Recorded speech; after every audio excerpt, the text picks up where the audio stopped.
Let's go ahead and take our first call. We got Tim, longtime caller. Tim coming back again from Washington State. Tim, I always love talking to you. What do you got for us today? How you doing, Dan? Good to talk to you. I get a rare occasion to call in. I wanted to talk about Project 2025, and it's interesting that JL mentioned something that was pretty close to this. Project 2025 is really scary to me. A bunch of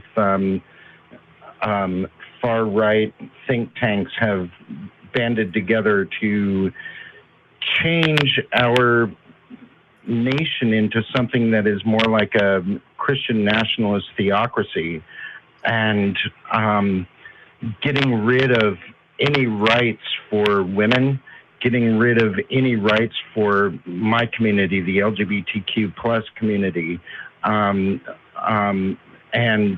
just really kind of turning our nation into Christian Sharia law, essentially. And it's really scary and something that needs to be pushed back against before it actually becomes a real thing. Right now, I think it's more in the development stage and the talking stage, but sadly, it's gaining traction, particularly among the more conservative Christian nationalists that we have in our nation. But yeah, I just wanted to talk about that and bring that up because it is scary as hell. It is really scary. Just to give a bit more context, because this popped up on my radar this week. I think it's been kind of making the rounds at places. But Project 2025 is this sort of plan. It's like a really long document, I think, right? I think it's like a couple hundred pages or something. Like it's almost 1,000 pages. Is it really 1,000 pages? Okay, yeah. I haven't actually looked at it myself. I've only read what other people have summarized about it. I probably should do the work and figure out what exactly it says. But if you're familiar with things like the wedge strategy, I was just talking about the textbooks stuff, right? Back in the 80s and 90s and even earlier. The wedge strategy was this idea of like trying to get intelligent design put into schools, right? And it's this sort of this plan made with a coalition of different groups to try to get this agenda put forth. It's kind of like that. Project 2025 is sort of the end result of Republican, specifically Trumpist policies, right? What would happen if there's a Republican government, in 2025? What are the steps to do that? This is being led by a group called the Heritage Foundation, which, if you've read anything about conservative politics, you've probably heard about the Heritage Foundation. They've funded a lot of these kinds of things before, and a lot of stuff. Now, I need to address, before I talk about this any further, I am talking as a host of the Atheist Community of Austin. It does not represent the views of the Atheist Community of Austin, not necessarily my views don't, and also as a nonprofit, right? As a publication of the nonprofit, we can't tell you guys who to vote for or any of that kind of stuff, right? Because unlike churches, we like to follow the law and report things at the end of the year on our taxes. Okay, so we'd like to keep our nonprofit status. So my commentary on it is going to be limited to that effect. That being said, I think anybody who has a set of eyes can see that the ideas put here are bad and are obviously are set to ruin lives, right? Specifically disenfranchised folks, as you've mentioned, the LGBTQ plus community. Women's rights, children, you name it. It's going to hurt everybody. And us, even just as plain old atheists, right? If you don't have any other minority labels, if you call yourself an atheist, it's going to affect you, because this is going to really influence policy on a federal level. Tim, I think you're talking. Go ahead. No, I was just going to say it's when I was looking at it and kind of gathering all the information that I have gathered so far, it's almost as if what they want to do is they want to make the fictional tale of A Handmaid's Tale into a reality, and they don't realize that A Handmaid's Tale was essentially kind of a parable I don't think she meant it that way, but when she wrote it, but it's essentially kind of a parable about what could happen, but it's not a blueprint as to where society needs to go. It's fiction. It's a dystopian society, and it's supposed to be fiction. It's not supposed to be a blueprint to where we need to go in our society. But yeah, that's all I was going to say. Yeah, lots of stuff on this, and also I didn't even address like climate change is a part of this whole thing, right? Bills that are going to be protecting companies that don't benefit to helping the climate, right? I mean, like there's all kinds of stuff that really get into this, but I think what I was hearing earlier, Tim, was that you were on speakerphone. So if you could not be on speakerphone while talking, that'd be awesome. But JL, I want to hear your thoughts because I know you're probably aware of this. Project 2025. Have you heard about this? So actually, I hadn't heard about it yet. I hadn't heard about it by that name. So apparently, Project 2025, the presidential transition project, is what that is. And of course, like you mentioned, run by the Heritage, set up by the Heritage Foundation. And I'm looking further into it now. I was not aware of how deep this was rooted. I was kind of like tangentially aware of it because of the efforts of a number of small companies that especially in Texas, because in Texas right now you have the combined efforts of Ted Cruz and Greg Abbott and Rafael Cruz, who's Ted Cruz's dad, and they aligned with a company called Patriot Mobile. And Patriot Mobile was doing this exact same thing, is that they were setting up small groups to go and take over local school boards in order to start influencing education in that way. Get essentially a part of what Project 2025 is doing is getting people in the right places so that when the next conservative administration comes in, they can start enacting policies that will get federal support. So I was only kind of tangentially aware of it. So I saw the effects of what was going on, like the slow build of what they're trying to get to.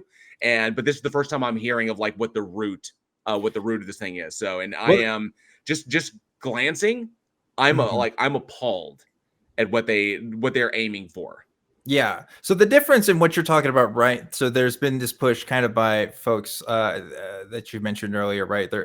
For local school board level kinds of changes and stuff. And that's definitely been an effective strategy as well. This is a federal plan, basically. This is saying, okay, if we have the House or if we have the presidency, right? What can we actually do to influence policy? And so like this is kind of like the plan that's being set out here. And again, it's supposed to be building this sort of broad coalition to make I don't know, to take advantage of this new base of Christian nationalists, I guess. I can't believe that we're talking about Christian nationalists. Like I feel like whenever we talk about Christian nationalists, it's just like a couple of years ago, it was always about like people who lived up in the mountains in Oregon somewhere that like didn't have an effect on national discourse. And now it's like we're talking about it every week, and it's very frustrating, and I don't like it.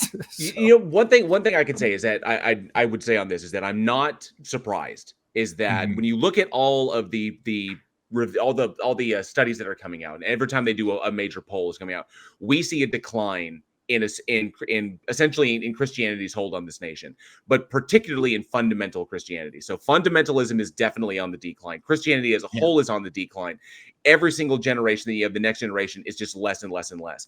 So when you back someone into a corner like this, obviously at some point they're going to stand up and they're going to start swinging back even harder because they got nowhere to go. It's fighting for their survival. I would say that actions like this are to be expected as the kind of like the things that are the death knell of Christianity, especially when it's projected by 2070 to be down to like a little over 30% in America. So we should expect to see similar things like this. Now, this whole 2025, it may go nowhere. Maybe they will. If we stay vigilant, maybe it won't. Maybe we can combat it with, having these conversations. But ultimately, I would say this may be the first, maybe the biggest, but I don't think it'll be the last. No, definitely not the last. It's definitely not the first. But it is taking advantage of a cultural zeitgeist that's occurring right now, which is people who are still supporting the 45th president and the ideas that he represents, right? I really think like if it wasn't for that whole presidency, like plans like this wouldn't even be as out in the open as they are. But yet here we are. Tim, what are your thoughts? Yeah. What are your thoughts? I think I agree with you, but and unfortunately, it's not just the 45th president, but it's also members of the House and the Senate and state senates and houses in each of the states and some governors. I mean, we've got some really, really sadly Christian-leaning people in our government, irrespective of the fact that we are not supposed to have the religious influence in any of our laws or any of our society. So, I mean, we've just got to figure out how we, as strong, left-leaning people, can actually combat this without causing a huge mess in our nation. Yeah, and that's our real thing. There is some good news to this. So with Project 2025, right, one of the things that's talked about is the idea of I believe it's called the unitary executive power. I think is what it's called. I could be wrong. I may need to Google it here. I believe that's unitary. Yeah, so it's this theory that basically the president can do whatever they want, right, and can just kind of say and do things, and on that. And so, like, the legal theory for that is sketchy and would go to the Supreme Court for a lot of the kinds of policies and abilities that are being proposed. Again, I haven't read the whole document myself. This is just me reading. I actually found out about this. Believe it or not, I went to r/atheism the other day on Reddit, and that's the first time I saw it. I can't remember the last time I went on Reddit, specifically the atheist subreddit, in a long time. I don't know. It's just you'd think I'd be on there more, but I'm not. Anyway, saw it on there. People talking about it. The unitary executive theory, right? This idea that the president has more of these powers and that the Constitution actually emboldens the president to be able to do these things. And this is somehow what the founding fathers intended. This is the first time the strategy has been implemented. Actually, famously, if you watch that movie about Dick Cheney a couple of years ago, I can't remember the name of it, but they talk about how supposedly Dick Cheney was trying to do similar stuff back in the early aughts, but as VP. But despite this, right, despite all that, when it passes, we'll get there. But for now, we have a chance to not make it happen. And I guess it's just to raise awareness. I mean, if you're wondering what you can do right now to not be able to have something like this pass, in my opinion, if you want to know, I say check in with your friends, check in with your family, check in the ones who are the most affected by this, because chances are they probably already heard about this. See how they're feeling. See what you can do to help out your friends and family in the community. And then after that, see what you can contribute on a global scale. Because we can't give in to fear. We can't give in to this, we can't do anything about this. And there's powers that be that are just larger than us, because that means they win, right? That means that people don't vote. And that means that people just accept things the way that they are and the way that they're going to be. And it doesn't have to be that way. We still live in a democracy, despite what some people say. And there are some changes that we can make. I'm not saying that we can change everything through the current systems, because we can't. But there's some stuff we can change. So that's my take on that, I think. JL, any thoughts? Yeah, we absolutely need to be having, at minimum, we need to be having the conversations, and we need to obviously increase awareness. So it's a matter of being willing to have these conversations, no matter, and recognizing that, yes, they can get heated, especially when you're talking with, friends or family members that may have alternate opinions to yours or alternate views on where America should be heading. But we have to be willing to have these conversations. We have to be willing to take the time or find the time to go out and be at least aware of what's going on in our community, not only at a local level, but also at a federal level. If there's something coming up and you're able to get there, because it's our actions, it's us being a part of that process is what's going to get the results that we want, that ultimately we feel is where this nation should head. So that activism, that activity, you've got to be a part of it. You can't just couch surf it and watch it go by, because then nothing's going to happen, or it's going to, you know, they're going to take it and they're going to run with it, because that's what that's what the other group is doing. The other side is doing. So being a part of it, all voices working together, have the conversation, talk to people, talk with other people, talk with opposing ideas, you know, find that middle ground, bridge that divide. But when it comes to it, we got to use our voices. That's what it comes down to. I agree. Tim, I'll give you the last word here, and then I'm going to have to let you go. What do you think? I think everything that we've said is good, and I mean, also try to find that one thing in which you agree, because it's really funny. Even the most far right people will agree to a lot of the things that are more left leaning than they are right.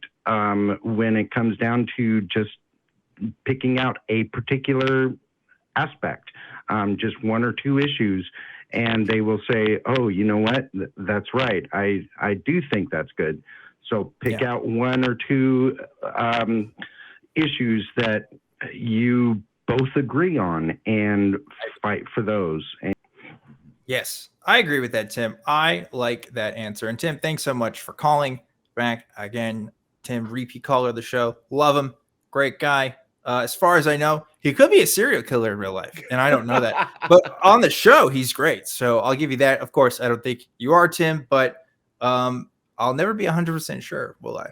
So thank you, Tim. Tim, thanks so much for calling in.